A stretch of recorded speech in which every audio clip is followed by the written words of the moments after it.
A group of Japanese nurse, prison of wars, disappeared. In 1942, 40 years later, an old photo reveals the dark truth. I stood at the train platform, my Red Cross armband catching the late afternoon sun as the train rolled to a stop. The sight before me made my heart ache. A group of Japanese nurses, their uniforms dirty and torn, emerged from the rail car. Their faces were drawn with exhaustion, and some bore visible bruises from their capture. "Welcome to Camp McCoy," I said softly, though I knew most wouldn't understand my words.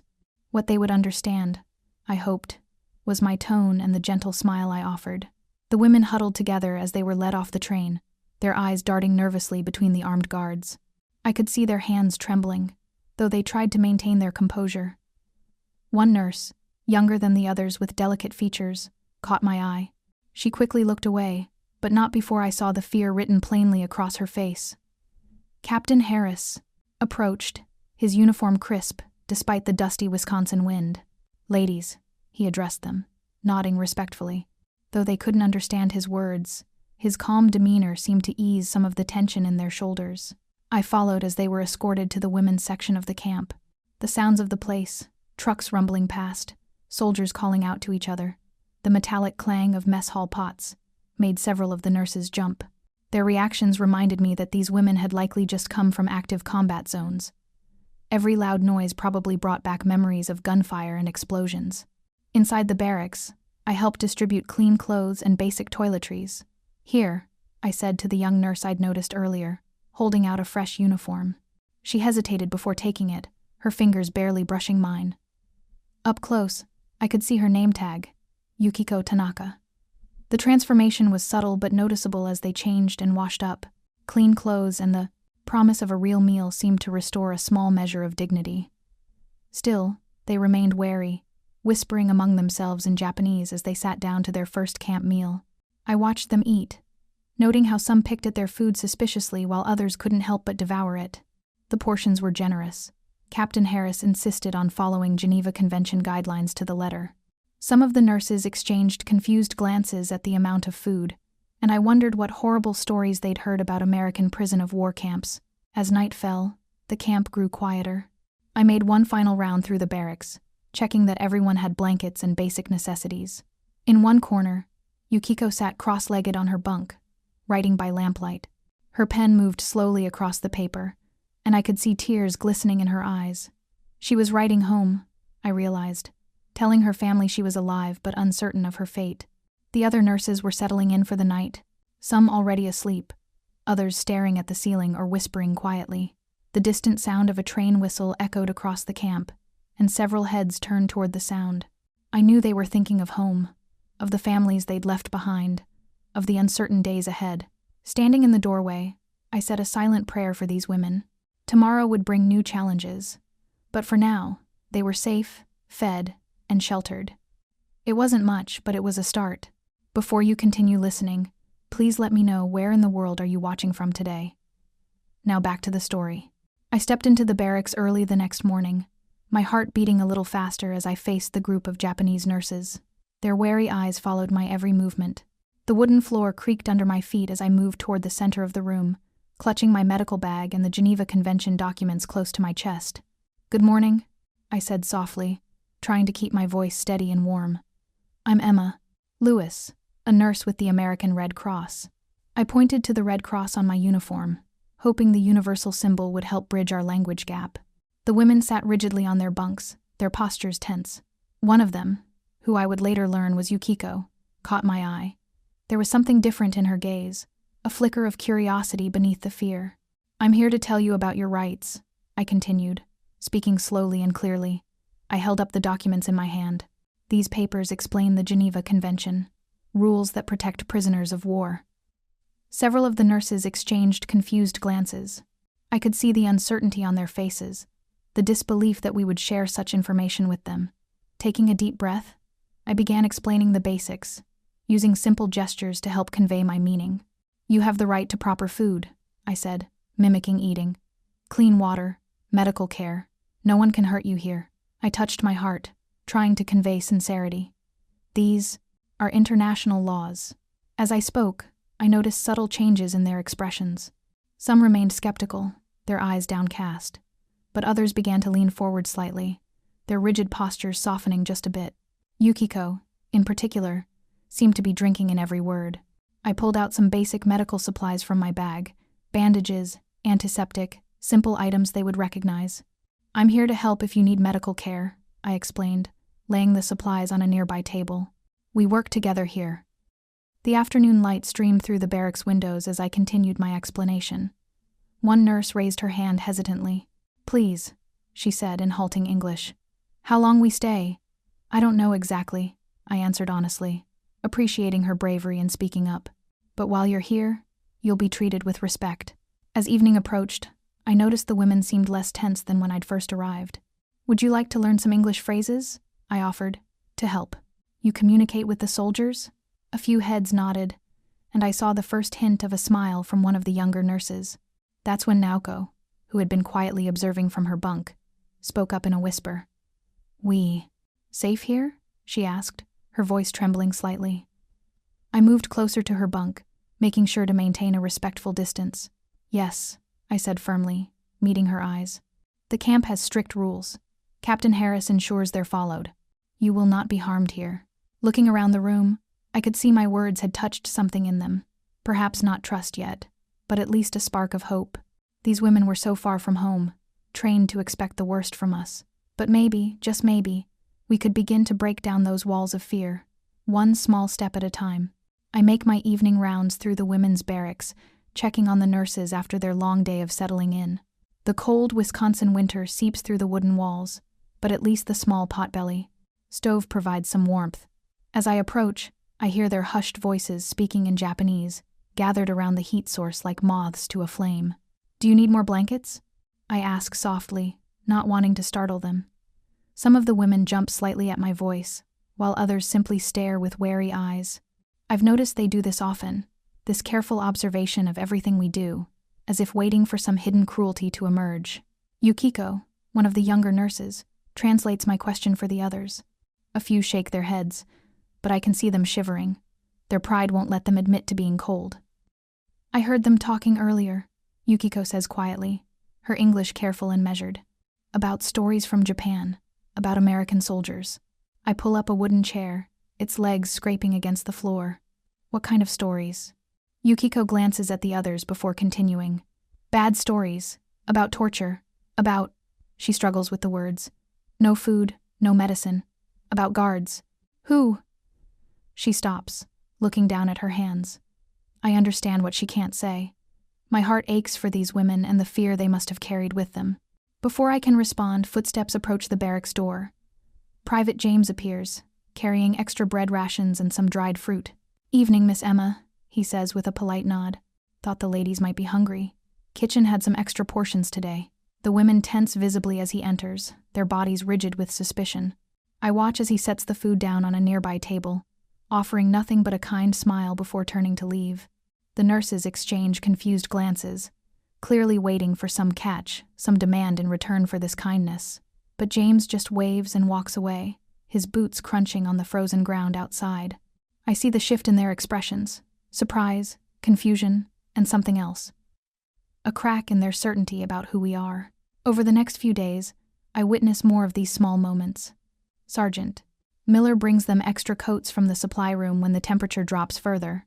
Corporal Thompson shows them how to work the camp's laundry equipment with patience and good humor. Even the usually gruff Captain Harris nods respectfully when passing their work detail. Each kind gesture seems to chip away at their preconceptions. I notice them watching everything with new eyes, the way the guards speak to them without harsh words, how no one raises a hand in threat, the regular meals that arrive without fail. Later that evening, I find Yukiko sitting alone on her bunk, staring out the window at the night sky. The moonlight catches the tears in her eyes, though she quickly wipes them away when she notices me. "The stars," she says softly. "They look the same as in Japan." I sit beside her, following her gaze upward. "They do."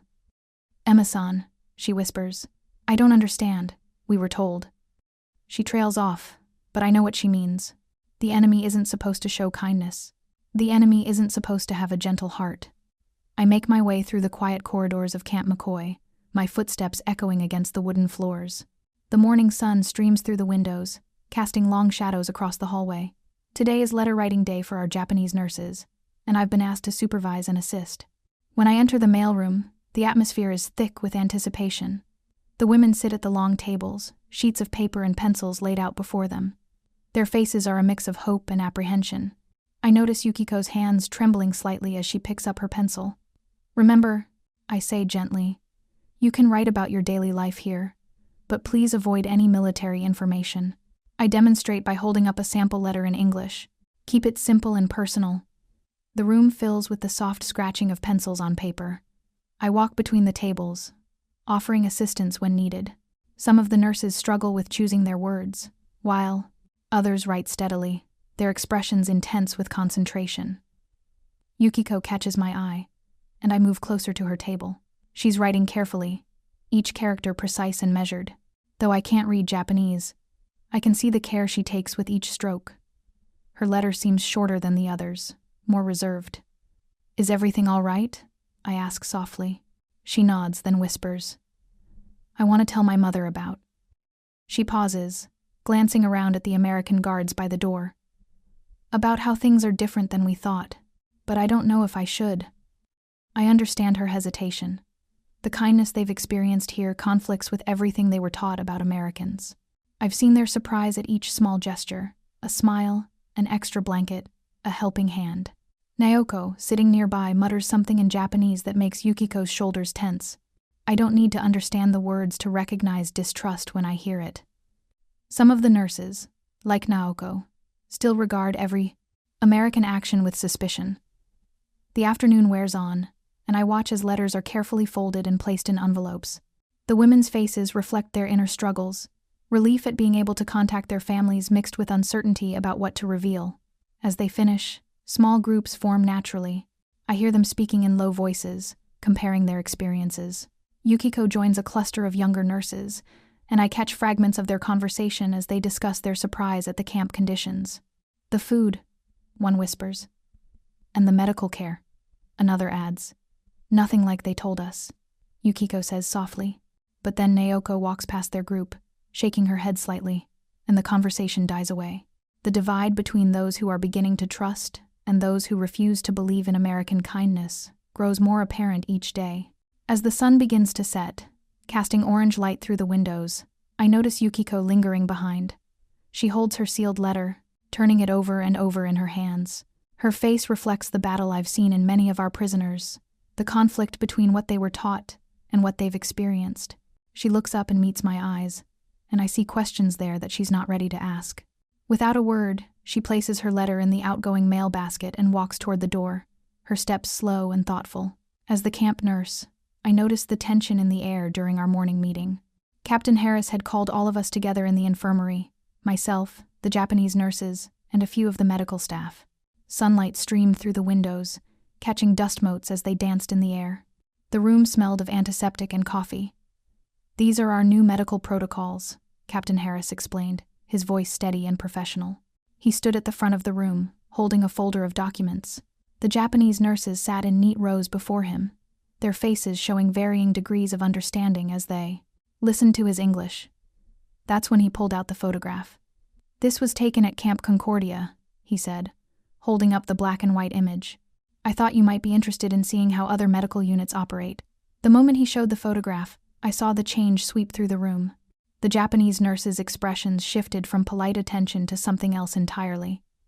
Yukiko, who had been sitting quietly in the second row, suddenly went rigid, her face drained of color. The photograph made its way through their hands. Each woman who looked at it seemed to grow more disturbed. They whispered to each other in Japanese, their voices urgent and low. I caught fragments of their conversation as I moved around the room, checking supplies. "Akiko-san," I heard Yukiko murmur, her fingers trembling as she traced the image. I watched as she leaned over to show something to Naoko, pointing at a specific face in the photograph. The woman they were looking at stood among a group of nurses, wearing a crisp uniform, her smile seeming forced and uncomfortable. The meeting continued, but the atmosphere had changed completely. Captain Harris outlined the new procedures, updates to sanitation protocols, scheduling for medical rounds, requirements for documentation. But I could see that the Japanese nurses were barely listening now. Their eyes kept darting to the photograph, which lay on one of their laps like a dangerous object. When the meeting ended, I approached Yukiko as she was leaving. Her usual warm demeanor had vanished, replaced by a guarded expression I hadn't seen since her first days at the camp. "Are you all right?" I asked gently. She looked at me, her dark eyes filled with uncertainty. "The woman in picture," she said in halting English. "I know her. Akiko, from Tokyo Hospital." "Oh?" I tried to keep my voice neutral, encouraging. Yukiko struggled with the words. "She disappear. After camp. Different camp. No one nowhere." The other nurses clustered around us, speaking rapidly in Japanese. Their voices carried notes of fear and suspicion that I hadn't heard from them in weeks. The trust we'd been carefully building seemed to waver. I watched as they filed out of the infirmary, their shoulders tense, their heads bent together in worried conversation. Yukiko lingered behind the others, her eyes fixed on the photograph she still held. The look on her face made my heart ache. It was the same expression I'd seen when she first arrived at Camp McCoy, full of fear and uncertainty about what awaited her. She clutched the photograph tightly, her knuckles white against the paper, before setting it carefully on a nearby table. Without meeting my eyes, she hurried to catch up with the others, leaving me alone in the suddenly quiet infirmary. I watched the changes sweep through the camp like a slow-moving storm. The photograph Captain Harris showed the nurses has stirred up something dark and frightening among them. Where there was once cautious acceptance, now I see only fear in their eyes. During morning rounds, I notice how Yukiko and the others huddle together, speaking in hushed Japanese. They fall silent when any of us approach. Even my usual morning greetings are met with quick, nervous bows before they hurry away. They're terrified, I tell Private James as we organize medical supplies in the infirmary. That photograph of the nurses from Camp Concordia has them convinced something terrible is going to happen to them. James sighs, setting down a box of bandages. Can't really blame them, can we? Finding out one of their own disappeared. He shakes his head. Makes our job of building trust that much harder. I've tried everything I can think of to reassure them. Extra blankets, careful attention to their medical needs, even attempting to learn a few Japanese phrases. But the wall between us grows higher each day. Late one evening, the camp erupts with activity. Truck engines roar to life. Flashlight beams cut through the darkness, and soldiers' boots pound against the frozen ground. A new group of prisoner of wars has arrived, and the camp scrambles to process them. From my window, I see the Japanese nurses pressed against their barracks windows, their faces pale with fear. Some are crying, probably thinking they're about to be relocated like the nurses at Camp Concordia. I grab my coat and rush outside, hoping to calm them. When I reach their barracks, I find Yukiko trying to comfort Naoko, who's trembling uncontrollably. The other nurses are gathering what few possessions they have, clearly expecting the worst. "You're not being moved," I tell them, making my voice as gentle as possible. "We're just receiving new prisoners. You're safe here, I promise." Yukiko translates my words, but I can see the doubt in their eyes. They don't believe me anymore. The trust we'd carefully built over the past weeks has crumbled. Eventually, the commotion dies down. The new prisoners are settled, and the camp returns to its usual nighttime quiet. But the damage is done. That brief panic has only reinforced their fears. Later that night, I pass by their barracks during my final rounds. Through the window, I see Yukiko sitting alone on her bunk, staring at something in her hands. Even from here, I can tell it's the photograph from Camp Concordia. The sight makes my heart ache. These women have already endured so much. The horrors of war, capture, imprisonment in a foreign land. Now they live in constant fear, wondering if they'll be next to disappear. I want to go in, to somehow convince them that they're safe here at Camp McCoy. But I know any attempts at reassurance would only feed their suspicions. Sometimes, the kindest thing you can do is give people space to process their fears. As I continue my rounds, I pray for guidance. There must be a way to rebuild the trust we've lost, to help these women feel secure again. But tonight, all I can do is watch, as fear and mistrust tighten their grip on the camp. I watched from my station in the infirmary as the military inspection team arrived at Camp McCoy. Their polished boots and stern faces made even my heart skip a beat, and I couldn't imagine how frightened our Japanese nurses must have been. When they began selecting prisoner of wars for questioning, I noticed Yukiko's hands trembling as she was led away. "It's just routine," I wanted to tell her, but the words stuck in my throat. These women had been through so much already, and now this. I busied myself organizing medical supplies, but my mind kept drifting to the interrogation rooms. Through the window, I could see other nurses waiting their turn, huddled together like sparrows in winter. Some whispered among themselves, while others sat in rigid silence. Private James approached me, his usually cheerful face drawn with concern. "Miss Lewis, maybe you could check on them? They seem pretty scared." I nodded and gathered some fresh water and cups on a tray. As I approached the waiting area, I could feel the tension in the air. Several nurses looked up at me with wide, anxious eyes. "Would anyone like some water?" I offered, trying to keep my voice steady and warm. A few accepted with slight nods. I sat with them, maintaining what I hoped was a reassuring presence. When Yukiko emerged from her questioning, her face was pale but composed. She took small, measured steps back to her place among the other nurses. "Are you all right?" I asked softly, pouring her a cup of water. She nodded, but her hands shook as she accepted the cup. "They asked many questions about my medical training," she whispered. "About the Army hospital in Japan." I watched as more nurses returned from their interviews. Each one carried the same look of relief, mixed with lingering fear. They clustered together, exchanging quiet words in Japanese. Though I couldn't understand what they were saying, their body language spoke volumes. Shoulders hunched, eyes darting toward the officers who still prowled the campgrounds. Later that afternoon, Captain Harris gathered everyone in the common area. I stood near the back, watching as he explained the purpose of the inspections. His voice was firm but kind as he assured them that these were standard procedures, nothing more. "The Geneva Convention protects you," he reminded them. "We take these obligations seriously." I could see some of the tension ease from their shoulders, but not all of it. As I made my evening rounds, checking on the nurses in their quarters, I overheard whispered conversations about other camps, about nurses who had vanished without explanation. The night settled over Camp McCoy like a heavy blanket. I finished my duties and paused by the infirmary window. Yukiko stood at her barracks window, her silhouette clear against the darkness. She seemed lost in thought, staring up at the stars that dotted the Wisconsin sky. I wanted to go to her, to somehow bridge the gap between us and tell her that everything would be all right, but I knew that trust, like healing, takes time. All I could do was continue to show them through my actions that not all Americans matched the monsters they'd been warned about. I stood at my desk in the infirmary, organizing medical supplies, when I noticed Yukiko and 3 other nurses approaching Captain Harris near the entrance. Their faces were drawn with worry, and I could tell this wasn't a casual conversation. Setting down the bandages I'd been counting, I moved closer to offer support if needed. "Miss Lewis," Captain Harris called out, "would you join us, please? The nurses have some concerns they'd like to discuss." Through broken English and careful translation, Yukiko explained their fears about the rumors of missing nurses from other camps. My heart ached seeing the terror in their eyes. These women had already been through so much. "I understand your concerns," Captain Harris said, his voice steady and kind. "Let me show you something." We followed him to his office, where he pulled out several thick folders filled with transfer documents and camp records. "Miss Lewis, would you help explain these to them?" I sat with the nurses, carefully translating as we went through the paperwork. "See here?" I pointed to a transfer order. Some nurses were moved between camps due to overcrowding or medical needs. Others were relocated when camps consolidated. The tension in Yukiko's shoulders began to ease as we examined document after document.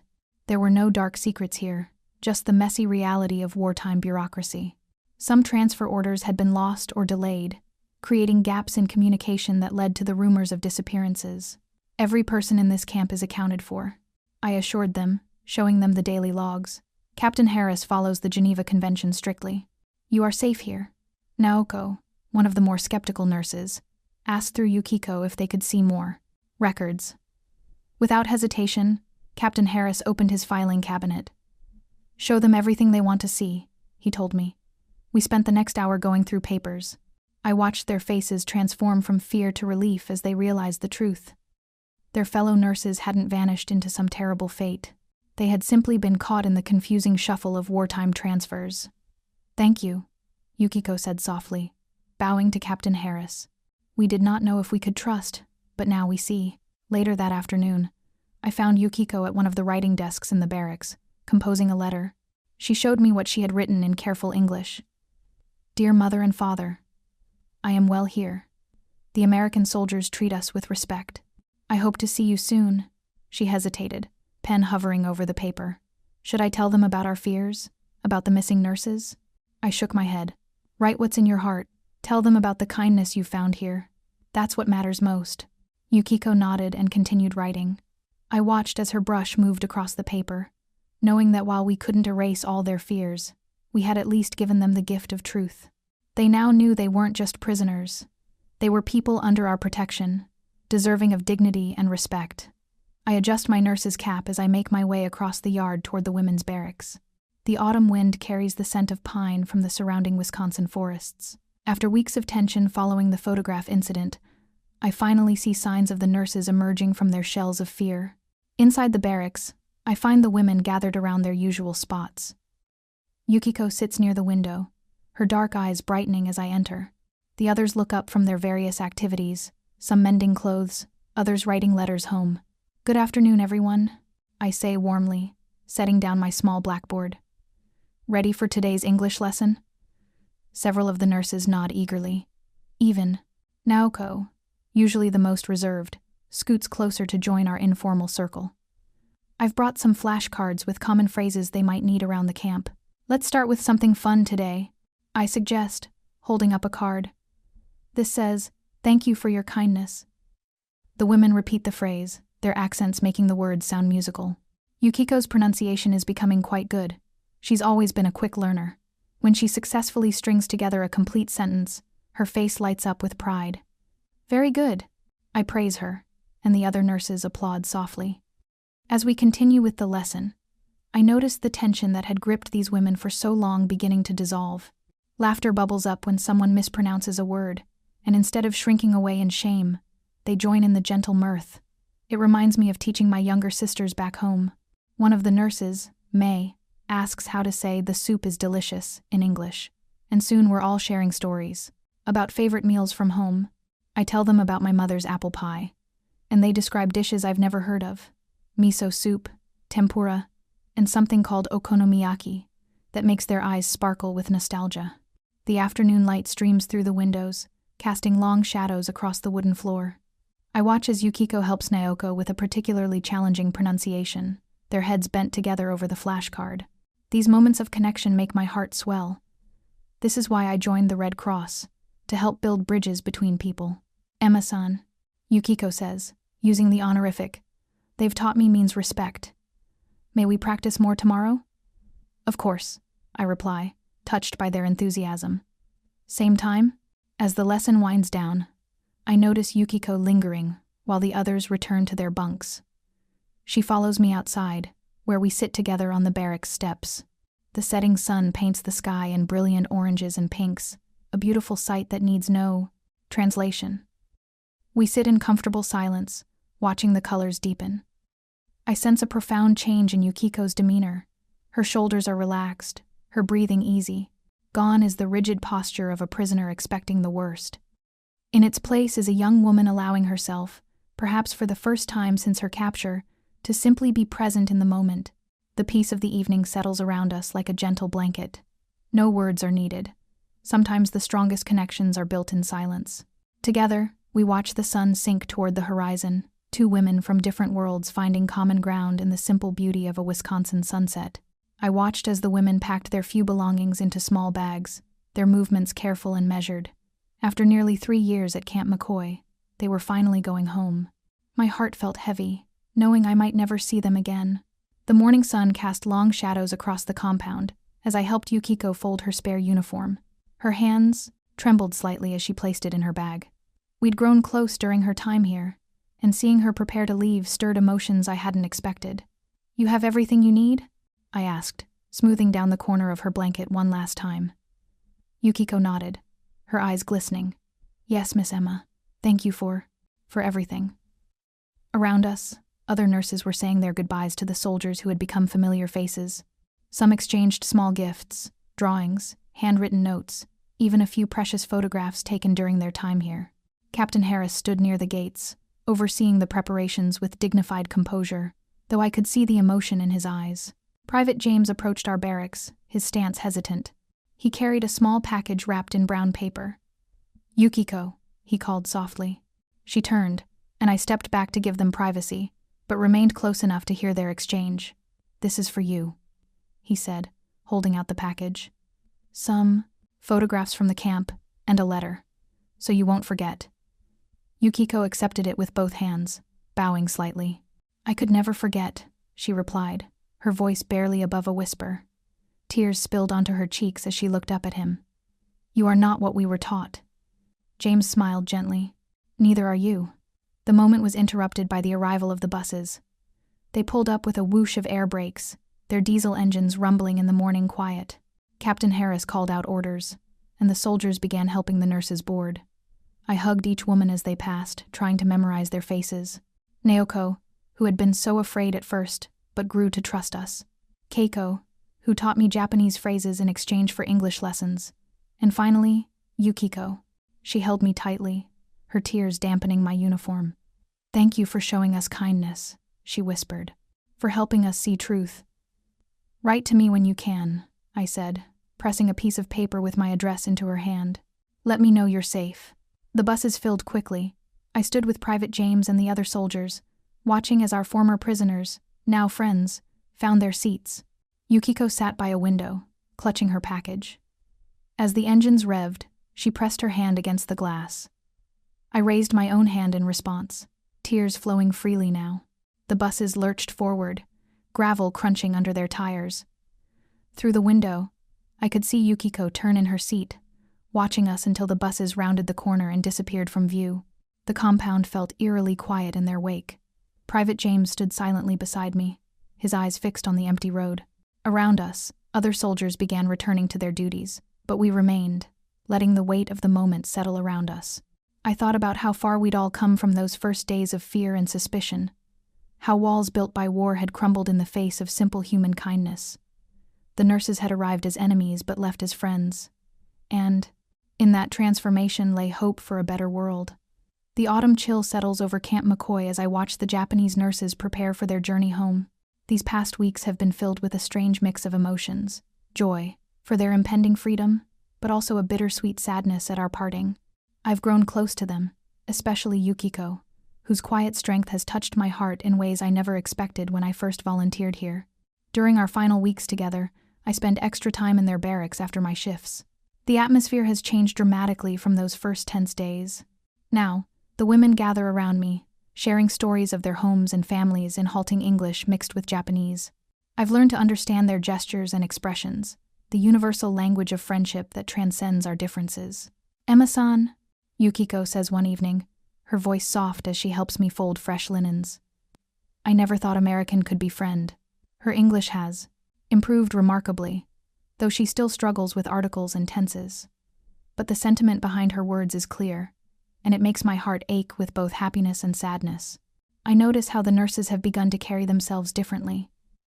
Gone is the rigid posture of soldiers expecting the worst.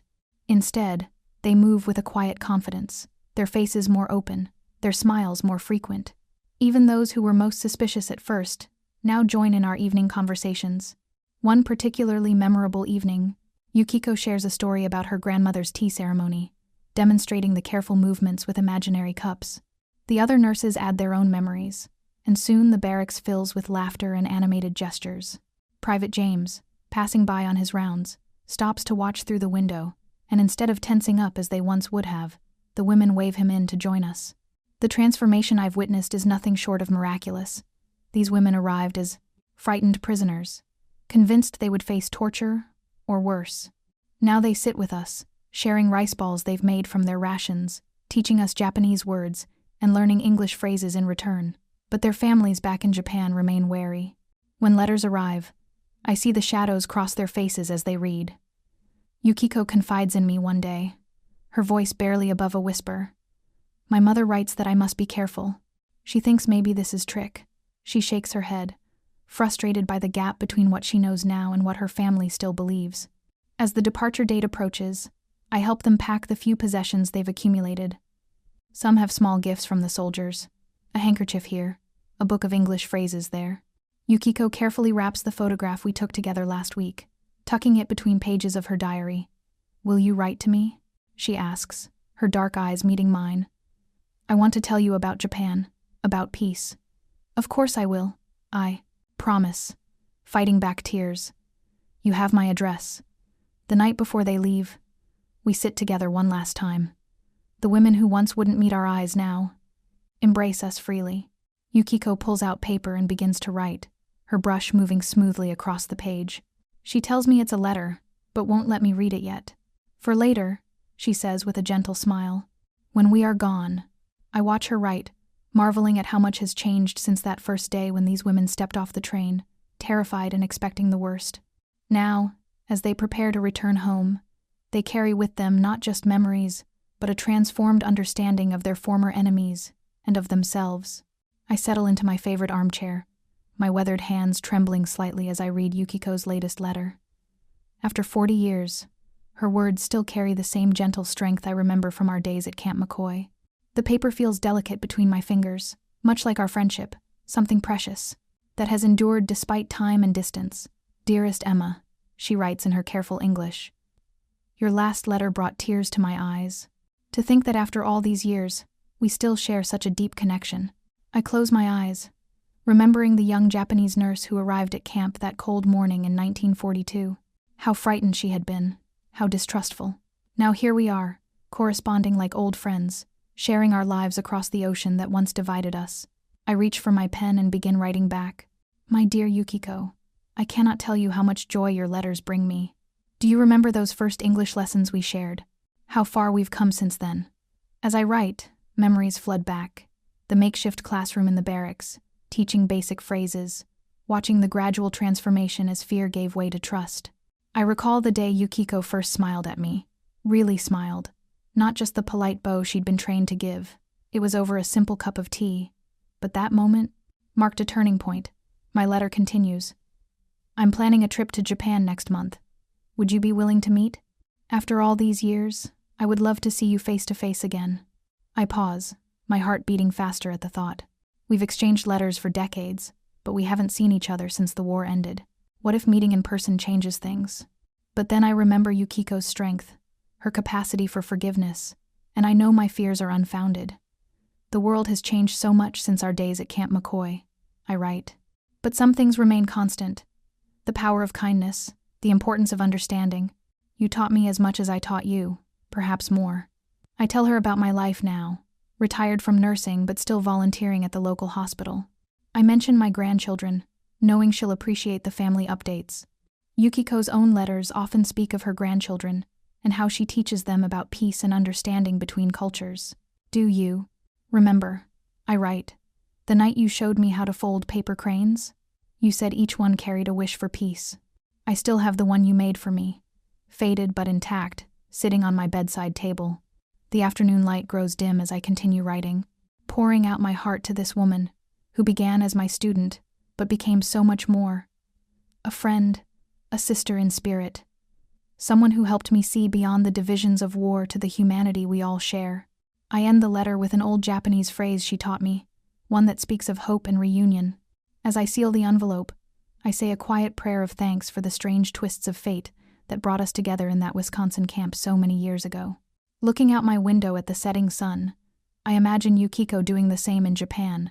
Both of us, connected by memories of a time when enemies became friends, when fear transformed into understanding. The world may have been at war, but in our small corner of it, we found peace. The morning sun filters through the cherry blossoms as I wait at the Memorial Park entrance. My hands tremble slightly. Not from the spring chill, but from anticipation. 40 years have passed since those days at Camp McCoy, yet my heart races like it did back then. I spot her immediately. Yukiko's hair has turned silver, but she carries herself with the same quiet dignity I remember. She walks slowly toward me, supported by a wooden cane, wearing a pale blue dress that ripples in the breeze. Emma-san, she says, her face lighting up with a warm smile. We embrace, and I'm transported back to 1945, to the last time we hugged goodbye at the camp gates. Yukiko, I whisper, squeezing her hand. You haven't changed a bit. She laughs, a sound I'd heard so rarely during the war. We have both changed, Emma-san, but in our hearts, we are the same. Together, we walk the winding path toward the memorial wall. Cherry blossom petals dance around us, dusting our shoulders with nature's confetti. The names of the fallen are etched in stone before us, both American and Japanese soldiers who never made it home. I think of them often, Yukiko says softly, running her fingers across the cool surface. The young men on both sides, the nurses who disappeared. So much fear and mistrust. I nod, remembering those dark days. We were all so young, caught up in something bigger than ourselves. But even then, there were moments of light. Like when Private James gave me his handkerchief after I received news about my father, Yukiko recalls. Such a simple gesture, but it changed everything for me. We find a bench nearby and sit together, watching other visitors pay their respects. The weight of our shared history settles comfortably between us. You know, Emma-san, I was so certain Americans were monsters, Yukiko admits. But you showed me different. You and the others at Camp McCoy taught me that kindness has no borders. I reach for her hand. And you taught us the same. Your dignity, your strength. You helped us see beyond our prejudices, too. A group of school children passes by, their young voices carrying on the wind. They bow respectfully at the memorial before continuing their tour. Look at them, Yukiko says. They will never know war the way we did. Perhaps that is our greatest victory. I pull out an old photograph from my purse, the one taken at Camp McCoy all those years ago. We're both in it, along with several other nurses and soldiers. Despite everything, there are genuine smiles on our faces. We were enemies on paper, I say, but our hearts knew better. Yukiko touches the photograph gently. This is why I wanted to meet here, Emma-san. To honor those we lost, yes, but also to celebrate what we found. Understanding, friendship, hope. A warm breeze stirs around us, carrying the sweet scent of cherry blossoms. In this moment, the war feels both impossibly distant and achingly near. We sit in comfortable silence, two former enemies turned dearest. Friends, watching the sun climb higher in the spring sky. I sit in the back of the auditorium, my hands trembling slightly as I watch Yukiko address the crowd of young faces before her. Even at 83, she stands tall and proud, her silver hair neatly pinned back, wearing a simple blue dress that reminds me of the ones we had at Camp McCoy. I was taught to hate, she tells them, her voice carrying clearly through the hall. I was trained as a nurse in the Imperial Japanese Army, and everything I knew about Americans came from propaganda. We believed they were monsters. My heart aches as I remember those first days when she arrived at the camp. The fear and suspicion in her eyes. Now, decades later, she's speaking to American college students about peace and reconciliation. The irony isn't lost on me. But at Camp McCoy, she continues, gesturing toward me with a warm smile, I met someone who changed everything. A Red Cross nurse named Emma Lewis showed me that kindness knows no borders. The students turn to look at me, and I feel my cheeks flush. Yukiko has insisted I attend all her lectures this week, saying my presence makes the story real for these young people who've never known war. We were enemies on paper, Yukiko says, touching the old photograph she's projected on the screen behind her, the one that caused so much fear and confusion all those years ago. But in reality, we were just human beings, caught in something bigger than ourselves. The American soldiers and nurses at Camp McCoy could have treated us with cruelty. Instead, they chose compassion. I watch as she shows them more photographs. The barracks where she stayed, Captain Harris addressing the nurses, even one of Private James offering extra blankets during that particularly cold winter. Each image carries a story of small kindnesses that helped bridge the divide between us. The most powerful weapon against hatred, Yukiko tells her audience, is not more hatred, it's understanding. It's seeing the humanity in those we're told to fear. A young woman raises her hand. Weren't you afraid they were trying to trick you with their kindness? Yes, Yukiko answers honestly. For a long time I was. We had heard rumors about nurses disappearing from other camps. But the truth, when it came out, was different from our fears. What I learned was that assumptions and fear can be more dangerous than any real enemy. I notice how intently the students listen, their faces serious as they take in her words. Some are taking notes, others just watching with rapt attention. This is why we share our story, so they can understand how peace is built, one small act of kindness at a time. Today, Yukiko continues, when I see conflicts around the world, I remember what I learned at Camp McCoy. Change is possible, hearts can open. Even in the darkest times, we can choose to see each other's humanity. She tells them about our enduring friendship, how we've stayed, connected through letters and visits over the decades. How what started as a cautious relationship between captor and prisoner blossomed into something neither of us could have imagined. As I listen to her speak, I'm transported back to those days at Camp McCoy. I see the young Yukiko, frightened but resilient, gradually learning to trust. I see myself, determined to show these women that they were safe with us. Neither of us knew then that we were building a bridge that would span generations. The students lean forward in their seats as Yukiko shares more personal stories, each one a testament to the power of choosing compassion over fear. In their eyes, I see hope for the future, the very thing we fought so hard to preserve. I stood at the window of my small apartment in Tokyo, watching the sun rise over the city skyline. The morning light painted the clouds in shades of pink and gold, reminding me of those distant mornings at Camp McCoy. Even after all these years, my mind often drifted back to those challenging times. Yukiko sat in her favorite chair, her silver hair neatly pinned back, hands folded in her lap. At 83, she still carried herself with the same quiet dignity I remembered from our first meeting. Time had softened her features but hadn't dimmed the warmth in her eyes.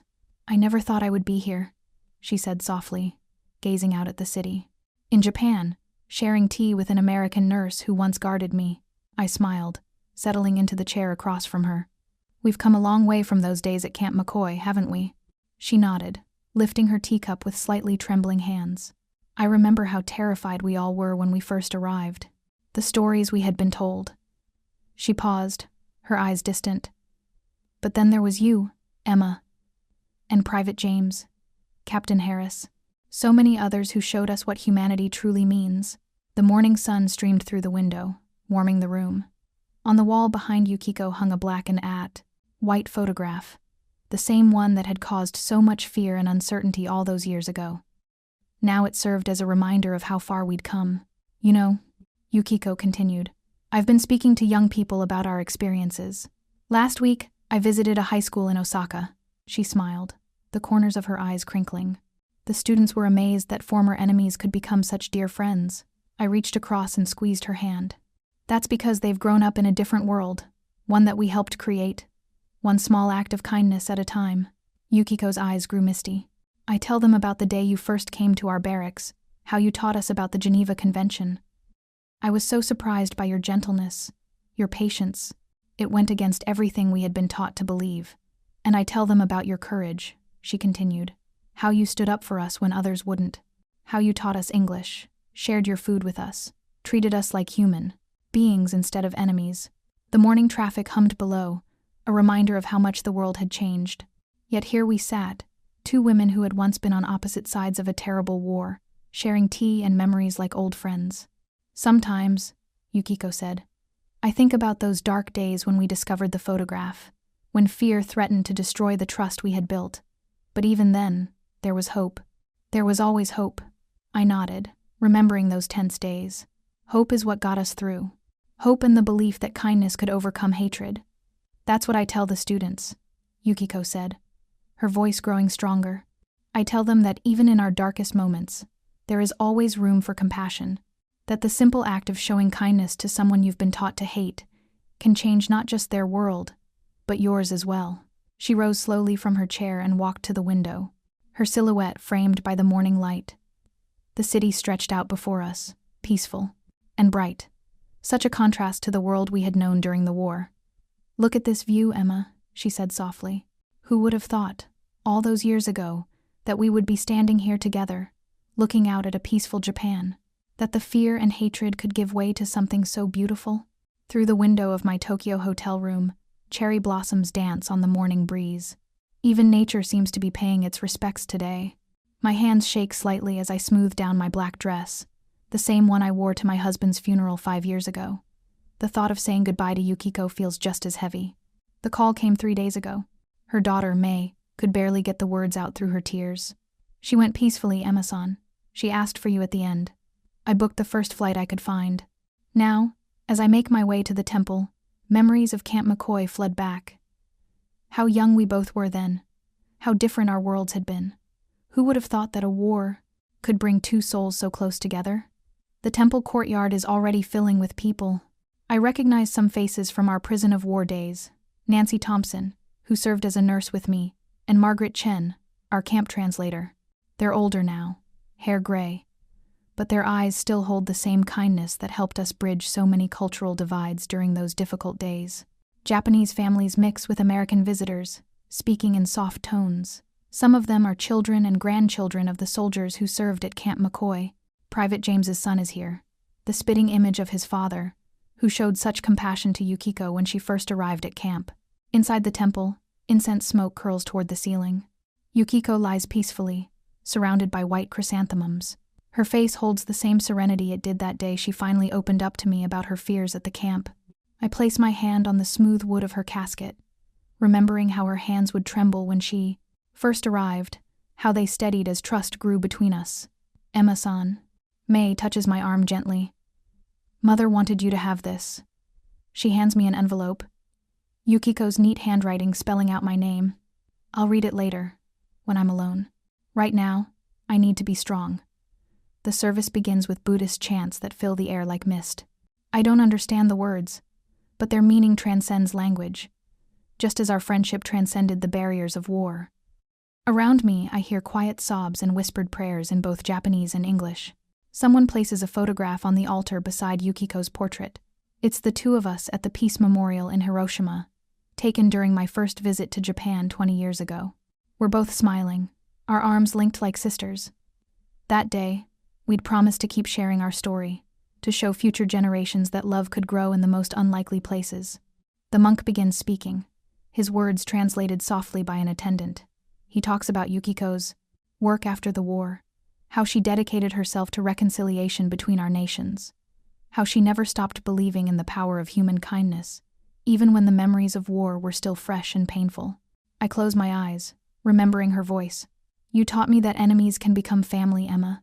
That's the lesson I want to leave behind. Looking around this room at all these lives she touched, I know she succeeded. Japanese and American, young and old, we're all here because one brave woman dared to open her